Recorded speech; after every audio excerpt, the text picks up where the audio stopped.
നമസ്കാരം. എക്കോ ട്രീൽസിലേക്ക് ഏവർക്കും സ്വാഗതം. ഇന്ന് നമ്മൾ ജപ്പാനെക്കുറിച്ചാണ് സംസാരിക്കുന്നത്.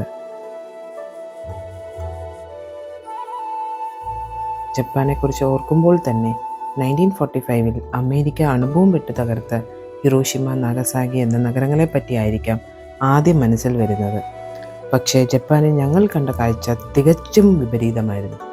യുദ്ധാനന്തരം സ്വയം പുനർനിർമ്മിച്ച് ആധുനിക സാങ്കേതിക വിദ്യയും സാമ്പത്തിക ശക്തിയും കൊണ്ട് ലോകത്തിൽ ജപ്പാൻ വളരെയധികം മുന്നേറിയിരിക്കുന്നു. ഞങ്ങളുടെ യാത്ര ഈ കഴിഞ്ഞ ഫെബ്രുവരി മാസത്തിൽ തിരുവനന്തപുരം ഇൻ്റർനാഷണൽ എയർപോർട്ടിൽ നിന്ന് ടോക്കിയോ നഗരത്തിലെ ഹനേഡ എയർപോർട്ട് വരെയായിരുന്നു. എയർ ഏഷ്യ ആയിരുന്നു ഞങ്ങളുടെ ഫ്ലൈറ്റ്. മലേഷ്യയിൽ ഏകദേശം 7 മണിക്കൂറോളം ലേ ഓവർ ഉണ്ടായിരുന്നു. നമ്മൾ ഇന്ത്യക്കാർക്ക് ഡിസംബർ 31, 2026 വരെ മലേഷ്യൻ വിസയുടെ ആവശ്യമില്ല. ഒരു ഡിജിറ്റൽ അറൈവൽ കാർഡ് മാത്രം ഫില്ലപ്പ് ചെയ്താൽ നമുക്ക് മലേഷ്യ സന്ദർശിക്കാൻ കഴിയും. ഹനേഡ എയർപോർട്ടിൽ ഞങ്ങൾ രാത്രി 10:40 എത്തിയത്. വളരെ തണുപ്പുള്ള കാലാവസ്ഥയായിരുന്നു ടോക്കിയോയിൽ. ഇമിഗ്രേഷനും കസ്റ്റംസും ക്ലിയർ ചെയ്ത് ഞങ്ങൾ എയർപോർട്ടിൽ നിന്ന് തന്നെ ഒരു ട്രെയിൻ എടുത്ത് അക്കിഹബാര എന്ന സിറ്റിയിലെത്തി. അവിടെ ഞങ്ങൾ ഒരു Airbnb ബുക്ക് ചെയ്തിട്ടുണ്ടായിരുന്നു. ലിങ്ക് ഞാൻ ഇവിടെ ഡിസ്ക്രിപ്ഷനിൽ കൊടുക്കാം.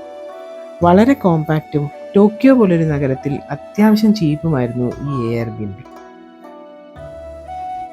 അടുത്ത ദിവസം രാവിലെ ഞങ്ങൾ വളരെ മെല്ലെയാണ് എഴുന്നേറ്റത്.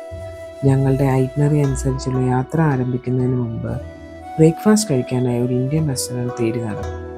ജാപ്പനീസ് ഫുഡോ ഇംഗ്ലീഷ് ബ്രേക്ക്ഫാസ്റ്റോ കഴിക്കുകയാണെങ്കിൽ അവിടെ നിങ്ങൾക്ക് ചിലവ് ചുരുക്കാൻ കഴിയും. പ്രത്യേകിച്ച് ശ്രദ്ധിക്കാനുള്ളത്, ഇന്ത്യൻ റെസ്റ്റോറൻറ്റ്സ് ജപ്പാനിൽ 11:11 ആരംഭിക്കത്തുള്ളൂ. അക്കിഹബാര ടോക്കിയോ നഗരത്തിലെ ഇലക്ട്രോണിക് സിറ്റി എന്നാണ് അറിയപ്പെടുന്നത്. വളരെ പ്രശസ്തമായ ഗെയിമിംഗ്, ഷോപ്പിംഗ്, അനിമെ ഹബ്ബുകൾ ഇവിടെ കാണാൻ സാധിക്കും. യോഡോബാഷി, ബിഗ് ക്യാമറ പോലുള്ള വലിയ ഷോപ്പുകൾ ഇവിടെ കാണാൻ സാധിക്കും. ഞങ്ങളുടെ ഐറ്റിനറി പ്രകാരമുള്ള ആദ്യ സ്ഥലമായ ഷിബുയ ക്രോസിംഗിലേക്ക് ഞങ്ങളുടെ യാത്ര ആരംഭിച്ചു. തൊട്ടടുത്തുള്ള മെട്രോ സ്റ്റേഷനിൽ നിന്ന് ടിക്കറ്റും എടുത്ത് ഷിബുയ സ്റ്റേഷനിലെത്തി. അവിടെ നിന്നും JR പാസും മറ്റ് ടിക്കറ്റ്സും എടുത്തു. JR പാസിനെ പറ്റി പറയുകയാണെങ്കിൽ JR പാസ് ടൂറിസ്റ്റുകൾക്ക് മാത്രം ലഭിക്കുന്നതാണ്. JR പാസിൻ്റെ ഇപ്പോഴത്തെ റേറ്റ് 50,000 yen. JR പാസ് ഉണ്ടെങ്കിൽ ജപ്പാൻ മുഴുവനായും നമുക്ക് യാത്ര ചെയ്യാൻ സാധിക്കും. JR പാസിനെ പറ്റിയും ടിക്കറ്റ് എടുക്കുന്നതിനെ പറ്റിയും സെപ്പറേറ്റ് ഒരു വീഡിയോ ചെയ്യുന്നതായിരിക്കും.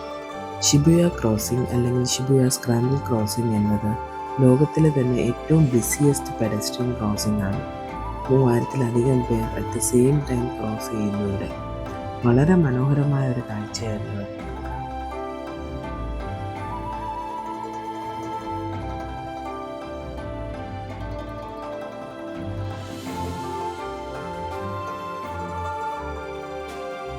ഷിബുയ ക്രോസിങ്ങിൻ്റെ തൊട്ടടുത്ത് തന്നെ സ്റ്റാർബക്സിൻ്റെ ഒരു ഔട്ട്ലെറ്റ് കാണാൻ സാധിക്കും. പക്ഷേ ഞങ്ങൾ പോയത് മാഗ്നറ്റ് കഫേയിലാണ്. അവിടെ നിന്ന് നമുക്ക് വളരെ മനോഹരമായ ഒരു ഏരിയൽ വ്യൂ തന്നെ ലഭിക്കും. തൊട്ടടുത്ത് തന്നെ നമ്മുടെ ഹച്ചിക്കോയുടെ സ്റ്റാച്ചുവും കാണാം. ഹച്ചിക്കോയുടെ സ്റ്റോറി എല്ലാവർക്കും സുപരിചിതമാണല്ലോ. ഹച്ചിക്കോ എന്നത് അക്കിത്ത ഇനത്തിൽപ്പെട്ട ഒരു ജാപ്പനീസ് നായയാണ്. തൻ്റെ യജമാനായ യൂനോ ടോക്കിയോ ഇംപീരിയൽ യൂണിവേഴ്സിറ്റിയിലെ ഒരു പ്രൊഫസറായിരുന്നു. അദ്ദേഹത്തിനോടൊപ്പം രാവിലെ ഷിബുയ സ്റ്റേഷൻ വരെ പോവുകയും വൈകുന്നേരം അദ്ദേഹത്തിൻ്റെ തിരിച്ചു വരവിനായി ഷിബുയ സ്റ്റേഷനിൽ കാത്തിരിക്കുകയും ചെയ്യുമായിരുന്നു ഹച്ചിക്കോ. മെയ് 21, 1925 യൂനോ സെറിബ്രൽ ഹെമറേജ് കാരണം മരണപ്പെടുകയുണ്ടായി. അന്നു മുതൽ 9 വർഷത്തോളം ഷിബുയ സ്റ്റേഷനിൽ ഹച്ചിക്കോ കാത്തിരിക്കാൻ തുടങ്ങി തൻ്റെ യജമാനൻ്റെ തിരിച്ചു വരവിനായി. യജമാനോടുള്ള തൻ്റെ വിശ്വസ്തതയെ സൂചിപ്പിക്കാനായിട്ട് 1934 ഷിബുയ സ്റ്റേഷന് മുന്നിൽ ഹച്ചിക്കോയുടെ ഒരു ബ്രോൺസ് സ്റ്റാച്ചു സ്ഥാപിക്കുകയുണ്ടായി. അതിൻ്റെ മുഖ്യ അതിഥി ഹച്ചിക്കോ തന്നെയായിരുന്നു. പിന്നീട് 1935 ഹച്ചിക്കോയുടെ മരണം സംഭവിക്കുകയും ചെയ്തു. ഹച്ചിക്കോയുടെ സ്റ്റാച്ചുവും ഷിബുയ ക്രോസിംഗും കണ്ടതിന് ശേഷം ഞങ്ങൾ ഞങ്ങളുടെ മടക്കയാത്ര ആരംഭിച്ചു. ഷിബുയ സ്റ്റേഷനിൽ നിന്നും അക്കിഹബാര സ്റ്റേഷനിലെത്തി. ഡിന്നർ ഒരു ഇന്ത്യൻ റെസ്റ്റോറൻറ്റിൽ നിന്ന് കഴിച്ചതിന് ശേഷം സ്നാക്സും വെള്ളവും വാങ്ങാനായി 7-Eleven എന്ന കൺവീനിയൻസ് സ്റ്റോറിലും കയറി തിരിച്ച് Airbnb-യിലെത്തി. ഇന്നലത്തെ ഞങ്ങളുടെ ചെലവുകളുടെ ഒരു ടോട്ടൽ ഈ വീഡിയോയുടെ ഡിസ്ക്രിപ്ഷനിൽ കൊടുത്തേക്കാം. ഇന്നത്തെ യാത്ര ഇവിടെ അവസാനിച്ചിരിക്കുന്നു. ഇത് നിങ്ങൾക്ക് ഇഷ്ടമായെങ്കിൽ ലൈക്ക് ചെയ്യാനും സബ്സ്ക്രൈബ് ചെയ്യാനും മറക്കരുത്. ഇഷ്ടപ്പെട്ടില്ലെങ്കിൽ എന്തെങ്കിലും തെറ്റുകളുണ്ടെങ്കിലും കമൻറ്റ് ചെയ്യാനും മറക്കരുത്. കൂടുതൽ യാത്രാവിശേഷങ്ങളുമായി അടുത്ത വീഡിയോയിൽ കാണാം.